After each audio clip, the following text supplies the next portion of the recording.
So we are finally at the last stage of completing our tote bag.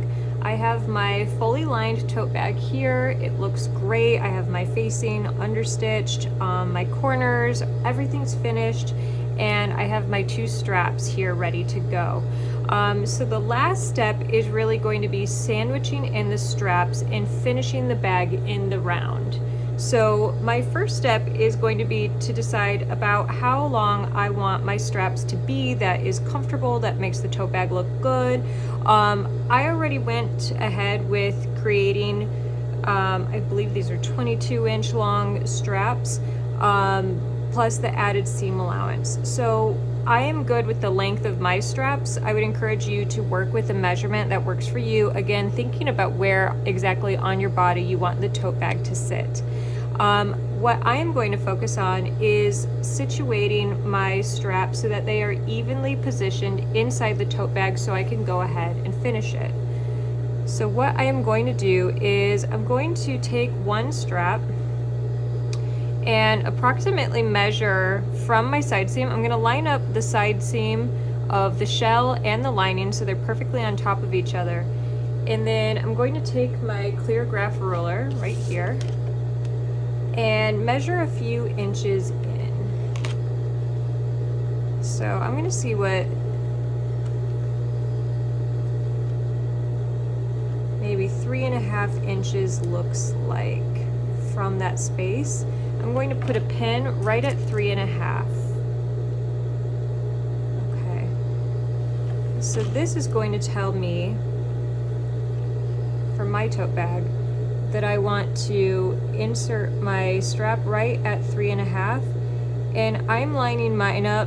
I can do it with a 1/2 inch seam allowance. I don't think that's enough. I'm going to sandwich an entire inch inside, okay, in between my shell and my lining, and I'm going to put a pin in it here just to hold it.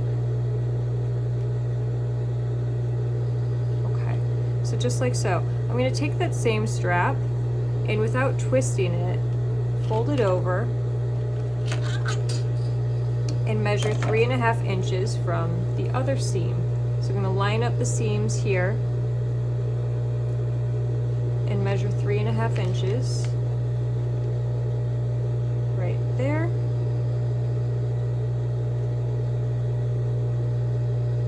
Three and a half is right here. I'm going to put a pin in, and then I'm going to sandwich my strap in between my shell and my lining on that side.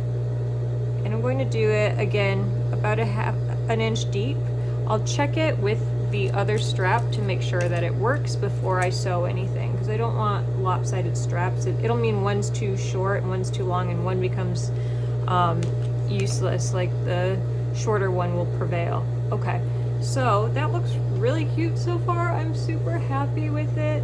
I'm gonna flip it over. I'm gonna repeat that exact same process.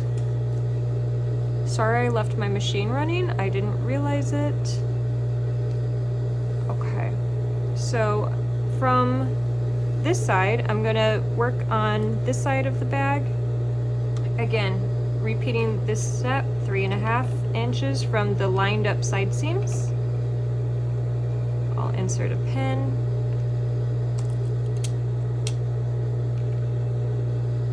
I've lost all my good ones, all my easy to see ones, so I only have the difficult ones now. And then I'm going to sandwich my strap at about an inch. It's okay if I need to adjust it again. Insert another pin to hold it steady. Just like so. And now, again, I'm not twisting it, I'm just kind of laying it over. I'm going to repeat this process.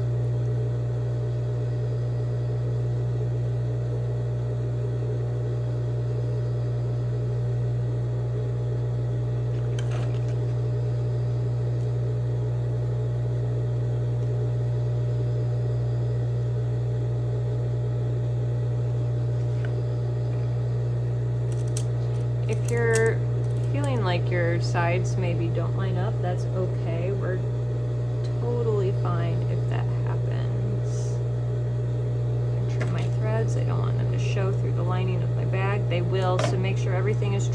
really nice before we get to sewing. All right, I'm gonna guesstimate that it might look good there.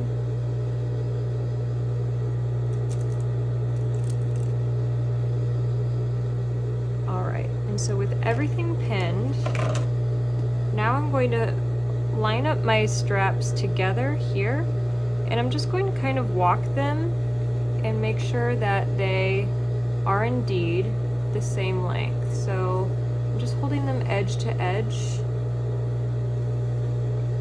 and they are working out. If one is longer than the other, you'll notice like you get to the edge here and you still have some strap here. It's okay, just go ahead and adjust it. So now I'm ready to close up my bag.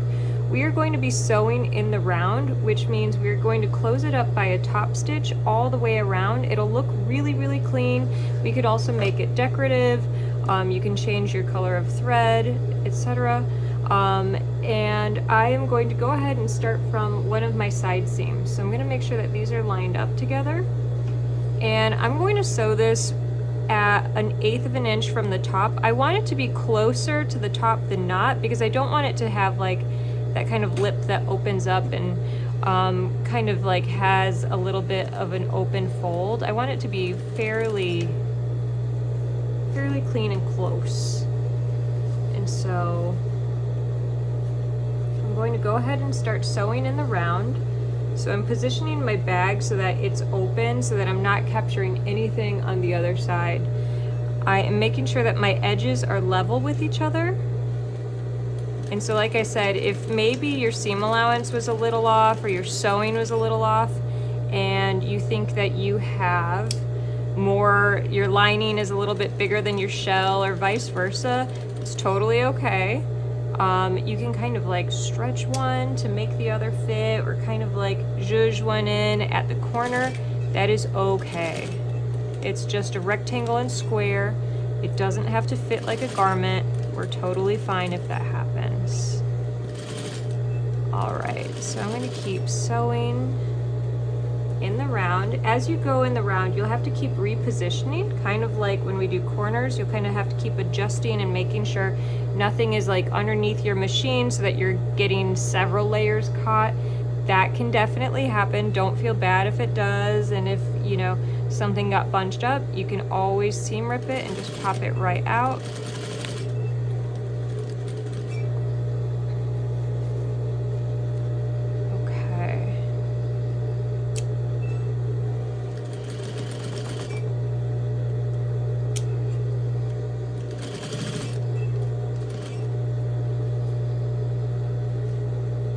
Love the way that this bag is finished. It's just so clean, it's simple, it's straightforward. It doesn't involve any extra frills. I know we kind of have a frill as in the facing, but that's just like a nice detail. And if you like to collect fabric and maybe do some contrasting prints or designs, like that's an opportunity to have fun with it. It's really the only frills. Essentially, we have made a super sturdy tote bag, especially if you give yourself like an inch of strap inside the tote bag. You definitely, I want to make sure that's square, definitely have some stability and durability built into it. The lining reinforces it. I'll show you how to make some little X's after we're done closing this up. I like things that I will actually use, and this tote bag pattern definitely works. Like, think about it, this is kind of like the Trader Joe's tote bag. If you are a fan of Trader Joe's and you have any of those recyclable canvas tote bags, this is just like that. Highly recommend. I love carrying my groceries in those. I actually carry my school supplies in those too. Okay, so I'm getting close to the edge. That worked out.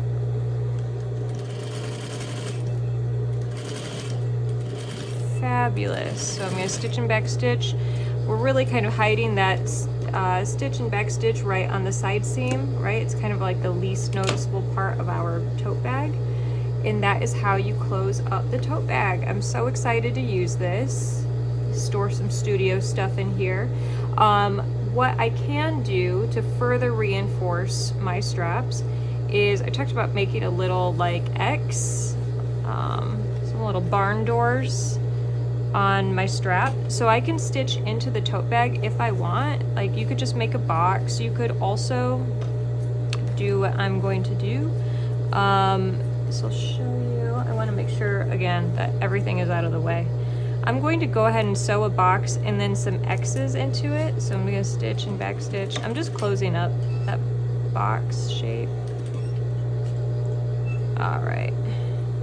And I'm capturing the seam, the strap that is inserted into the bag. I can feel where it's a little bit thicker. Again, this is decorative, but it also serves the dual purpose of adding some structure and stability by reinforcing those stitches.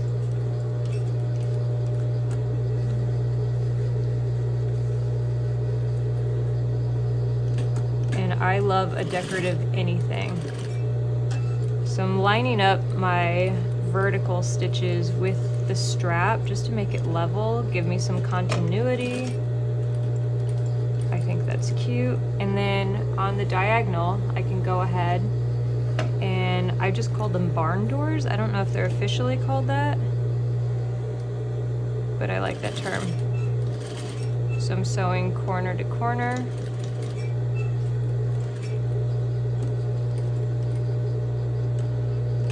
I'm going to backstitch here, and mine is a little wobbly, so it's definitely home sewn, but I like that too. And then do my other diagonal.